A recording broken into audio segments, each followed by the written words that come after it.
Pete, every comedy show has already parodied every Aaron Sorkin trope. The walking and talking, the random handing off of a piece of paper from one individual to another, a quick glance at that piece of paper, a handing off of that piece of paper to somebody else, up to and including the ping pong dialogue.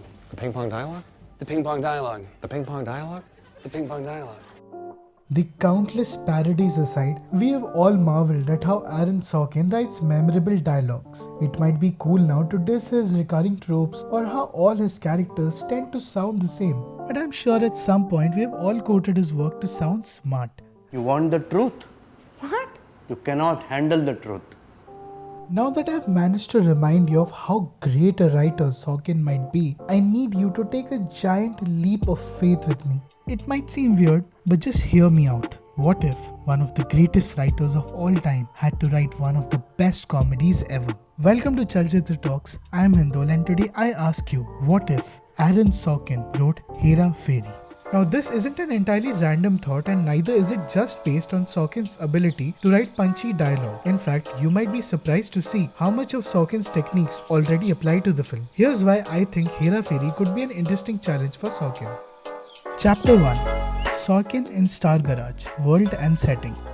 There is a reason why Hera Pheri resonated so strongly with the Indian audience and has enshrined itself in the Meme Hall of Fame. The film combined absolute silliness with situational humor that felt natural to its characters. By now, we know that the Priyadarshan climax will be a peak of ridiculous misunderstandings with a huge ensemble cast. However, it is the character-driven dialogue and screenplay of Hera Pheri that slowly builds up to this crescendo of confusion. For this essay, I watched the 1989 Malayalam film Ramji Rao Speaking, which Hera Pheri was a remake of. While most of the gags and sequences have been faithfully adapted, a few changes in the screenplay caught my attention. In the original, the center of action is an old bungalow out of which a drama troupe called Urvashi Theatres operates from. Manar Mattai, a shrewd and funny man, is in charge of it. But more on him later. In Hera Pheri, the setting shifted to late 90s Mumbai, a bigger metropolitan city. Keeping in mind the city's culture and environment, the theatre troupe bungalow was converted into Star Garage, while the drama troupe angle was converted into a minor but important plot point that will help the lead trio get disguising costumes in the climax. Now what does Sorkin have to do with any of this?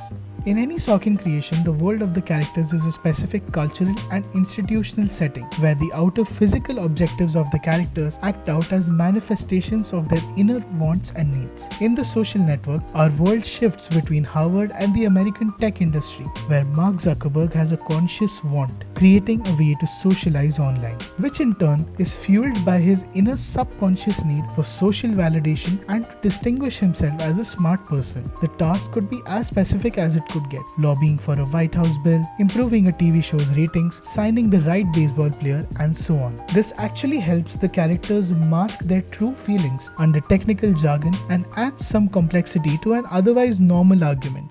You can't just have your characters announce how they feel. That makes me feel angry.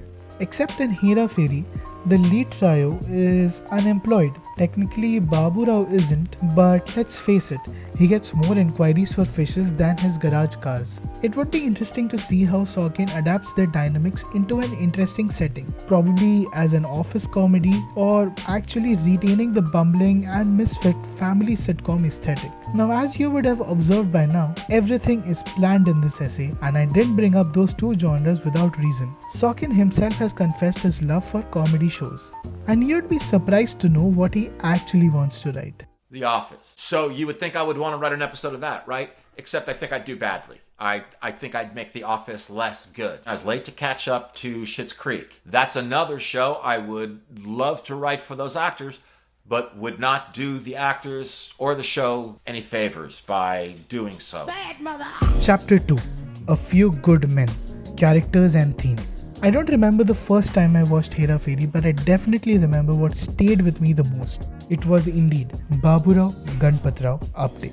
Babu Rao thinks he is a shrewd and cunning drunkard who knows his way with people. In fact, Manar Mattai, the original character, is indeed a shrewd but funny man. But Hera Pheri made Babu Rao more likable than Mattai by making him a simple and kind-hearted man who means well after all. And this was all done through a theme that Sorkin handles very well: family.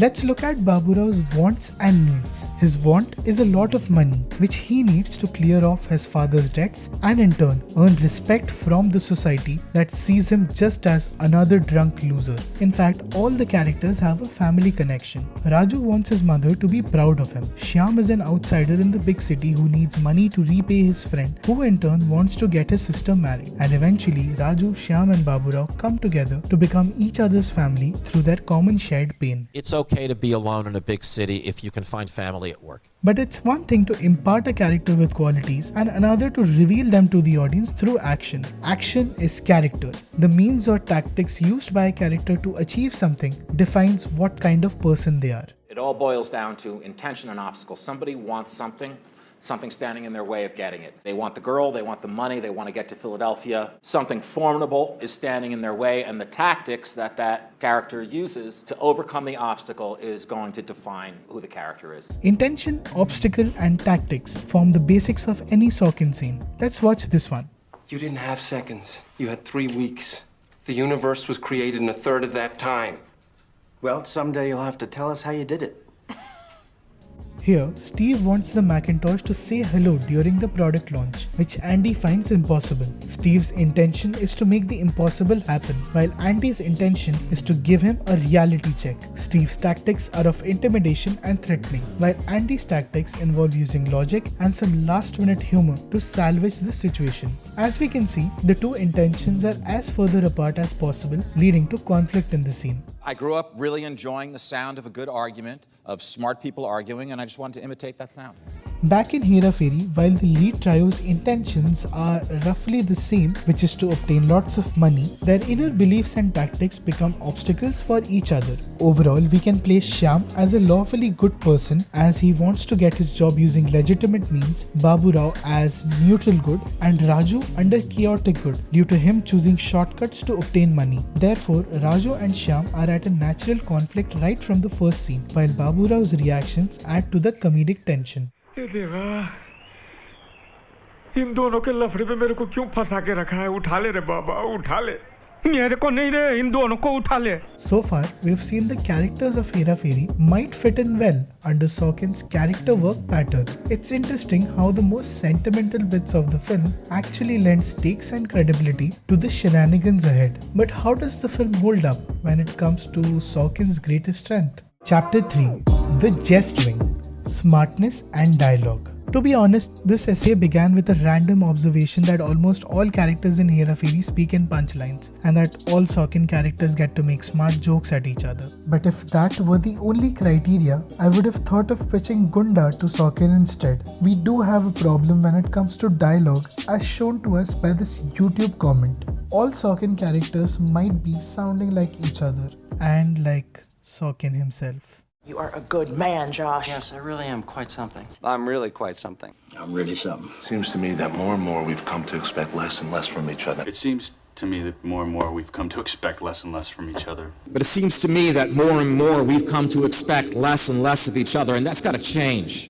But you know what? Despite this, I still think Sorkin has a great shot at Hera Pheri's dialogues, and it's got something to do with the talent he's come to master in his shows since The West Wing, the power of the ensemble. Hera Pheri's biggest strength lies in the fact that each character gets to be the funny guy through conflicting needs and wants. And in this process, the ones whose wants do not get fulfilled end up delivering a funny reaction. Now when Sorkin, the film writer, is at work, the focus is solely on the protagonist's needs and wants. Take the Steve Jobs scene for example. We know that Andy has the reasonable upper ground in the argument, but this is Steve's film. By default, we care for his journey more. But in the show format, Sorkin, the show writer, gives us parallel journeys that cut into each other, creating comedy. 30 to 40 seconds is usually the rule of thumb. I see. And how long did mine run? 8.5 minutes. I don't know what to do. You should make it shorter. I've tried everything. You should try making it shorter. What's the key? In this case, making it a lot shorter. Here, the newly joined Jeremy has made a really long highlight reel and wants the anchor Casey to like it. But Casey is preoccupied with his recent divorce and his desire to look cool, which ends up in his short-tempered response. Now this is not something unique to Sorkin and comes naturally to any TV show, but the manner in which he does it has interesting grounds for comedy. We see either really smart people delivering simple information in really smart ways. I found a Napster. Sean Parker found a Napster. Nice to meet you. Or we see those really smart people end up in an oopsie. We are working a building with the smartest people in the world. So while we accuse Sorkin of only writing smart people and things they might say, we also need to realize that he uses their smartness against them for humor too. When a character doesn't know something basic that the others and we as the audience know, it will automatically result in a comic misunderstanding. This can be called a lack of insight. Raju believes that he can only become rich through shortcuts. Baburao believes that he is a shrewd and smart person while he is actually naive and kind-hearted. Even Shyam, who comes closest to being the smart Sorkin lead who always wants to do the right thing, has a lack of insight. He believes that he is the right contender for his father's job as his father died earlier than Anuradha's father. And like a Sorkin lead, his smartness ends up acting against him when he has to do something shady. आपको गाना नहीं सुनाई दे रहा? कौन सा गाना रे? साफ सुनाई दे रहा है. The characters of Hera Pheri are lovable buffoons and have a Tom and Jerry-like innocent quality to them. To imagine them spouting clever Sorkin zingers is definitely a hard stretch, but like we saw before, the characters are inherently good people stuck in a weird situation. They want to do the right thing, even when their means are wrong. As an audience member, I'm crazy about characters like Walter White and Tony Soprano and Dexter, anti-heroes. When I'm writing, for better or for worse, and plenty of times it's been for worse, I like to just celebrate what's best about us. I tend to write very romantically and idealistically, so the characters that I write are going to be kind of quixotic. They're going to fail a lot and fall a lot, but you know, there's a romance in trying for honorable things. So if Sorkin is able to channelize his show writer's self into this hypothetical Hera Pheri movie that we are imagining, and if he is given the right cast of actors, this might actually turn out interesting. In fact, did you know he has already written for one of the cast members of Hera Pheri? I learned that you're a man of many character flaws. Now that we have obsessed so much about the sound of Sorkin's dialogue, here are 2 useful tips from the man about writing funny. Odd numbers are funnier than even numbers. 11 is an odd number. Yeah, it's also a prime number. Words with a K in them are funny. See, I told you it'll work. Hera Pheri was adapted and written by the late Neeraj Vora at a time when Bollywood comedies only meant weird plagiarized gags or insults directed at specific groups of people. Or it meant hiring Johnny Lever and just let him do his thing. Even with Sorkin's script, our version of Hera Pheri still needs to manage the memorable timing of the scenes or the hilarious action bits. But that's nothing a skillful director can't solve. And I'm just asking Sorkin to write this, not direct. In fact, I was actually surprised to see that even by late 90s standards, Hera Pheri actually has very minimal use of background music to sell the jokes, which only shows that Priyadarshan might have been a good director after all.